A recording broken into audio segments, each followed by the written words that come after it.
think about when you build willpower, and think about how much I've built.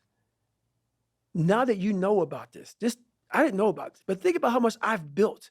Everything I've ever done in my life, I didn't want to do. Everything, every day. I'm a lazy piece of shit. And I'm one of the hardest working people that ever stepped foot on this planet Earth. And I'm saying that very proudly because I know what I do. It is the truth. So imagine how much I've developed in that time frame. But it's the scary thing. Why most people don't want to do that, build that willpower, is because it is scary. It unlocks a whole bunch of things about who you are and who you're not. And a lot of people don't want to go down that journey to discover who they are and who they're not.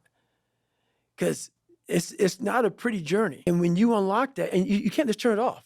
Like people say, hey, well, how come you haven't retired yet? I built all this willpower. Do you think it's going to let me just retire because my knees hurt? It's telling me every morning, I wake up like, man, my knees hurt, my legs hurt, my body hurts, but you can still run. So why aren't you running? If you can still run, there'll be a time when you can't lace them up anymore, but you can still run. So I still run.